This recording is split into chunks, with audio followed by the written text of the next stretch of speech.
D K Shivakumar ಅವರು ನೂತನ ಮುಖ್ಯಮಂತ್ರಿ ಅನ್ನೋದಷ್ಟೇ ಅಲ್ಲ, ಅದ್ರ ಜೊತೆಗೆ ಸವಾಲುಗಳು ಇದೆ ಸಾಲು ಸಾಲು.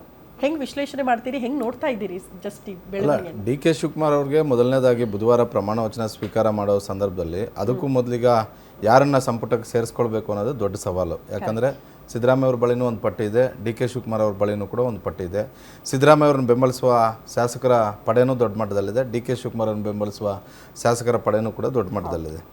ಮತ್ತು ಸಿಕ್ಕವ್ರಿಗೆ ಅವಕಾಶಗಳು ಕೊಟ್ಟವ್ರಿಗೆ ಅವಕಾಶಗಳನ್ನು ಕೊಡಬೇಡಿ ಅನ್ನುವಂತಹ ಒತ್ತಾಯ ಮತ್ತು ಬೇಡಿಕೆಗಳು ಸಿದ್ದರಾಮಯ್ಯ ಮತ್ತು ಡಿ ಕೆ ಶಿವಕುಮಾರ್ ಸೇರಿದಂತೆ ಕಾಂಗ್ರೆಸ್ ಹೈಕಮಾಂಡ್ ಮುಂದೆನೂ ಕೂಡ ಹಲವು ಹಿರಿಯ 4-5 ಬಾರಿ ಗೆದ್ದಿರುವಂತಹ ಕೆಲ ಹಿರಿಯ ಶಾಸಕರು ಕೂಡ ಅವಕಾಶಗಳು ಸಿಕ್ಕಿಲ್ಲ.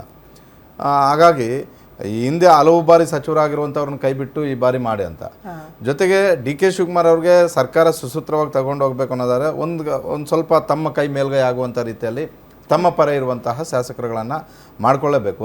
ಇನ್ನೊಂದು ಇತ್ತೀಚೆಗೆ ಕಾಂಗ್ರೆಸ್ ಹೈಕಮಾಂಡ್ ಯುವಕರಿಗೆ ಮಣೆ ಹಾಕಬೇಕು ಅನ್ನುವಂಥ ಒಂದು ನಿರ್ಧಾರಕ್ಕೆ ಬಂದಂತೆ ಕಾಣಿಸ್ತದೆ. ಅದು ಬಿ ಜೆ ಪಿಯವರು ಕಳೆದ 10 ವರ್ಷಗಳ ಹಿಂದೆ ಮಾಡಿದ್ರು, ಈಗ ತಡವಾಗಿ ಕಾಂಗ್ರೆಸ್ ಅವರು ಅದನ್ನು ಮಾಡಿದಂತೆ ಕಾಣಿಸ್ತಿದೆ. ಹೀಗಾಗಿ ಇವತ್ತು ದೆಹಲಿಗೆ ಹೋಗ್ತಿರೋದ್ರಿಂದ ಆ ಸವಾಲುಗಳನ್ನು ಮುಂದೆ ನಾವು ಇವತ್ತು ಏನು ನಿರ್ಧಾರ ಮಾಡಿದ್ರೆ ಮುಂದೆ ಯಾವ ರೀತಿ ಸವಾಲುಗಳಾಗ್ಬೋದು, ಯಾವ ರೀತಿ ಸಮಸ್ಯೆಗಳಾಗ್ಬೋದು, ಇವೆಲ್ಲವನ್ನು ಕುಲಂಕುಷವಾಗಿ ಚರ್ಚೆ ಮಾಡಿ ಹೈಕಮಾಂಡ್ ಮುಂದೆ ಸರಿಯಾಗಿ ಒಂದು ಇಬ್ಬರೂ ಪಟ್ಟಿನೂ ಕೂಡ ಇಬ್ಬರೂ ಸೇರಿ ಒಪ್ಕೊಂಡು ಒಂದು ಪಟ್ಟಿ ಮಾಡಿದ್ರೆ ಓಕೆ. ಇಲ್ಲ ಏನಾದರೂ ಹೆಚ್ಚು ಕಡಿಮೆ ಆದರೆ ದಿನ ಬೆಳಗ್ಗೆ ಆದರೆ ಮತ್ತೆ ಅದೇ ಸಮಸ್ಯೆಗಳೇ ಕಾಡುತ್ತೆ. ಯಾಕಂತ ಹೇಳಿದ್ರೆ ಸರ್ಕಾರ ಡಿ ಕೆ ಶಿವಕುಮಾರ್ ಸಿದ್ದರಾಮಯ್ಯ ಅವ್ರಿಗಿಂತಲೂ ಕೂಡ ರಾಜ್ಯಕ್ಕೆ ಭಾಳ ಮುಖ್ಯ. ರಾಜ್ಯದ ಕಲ್ಯಾಣ ಅಭಿವೃದ್ಧಿ ಕಾರ್ಯಕ್ರಮಗಳು ಕೆಲಸಗಳಾಗಬೇಕು, ಯೋಜನೆಗಳಾಗಬೇಕು ಅನ್ನೋದಾದರೆ ಸರ್ಕಾರದಲ್ಲಿ ಡಿಸ್ಟರ್ಬೆನ್ಸ್ ಇರಬಾರ್ದು.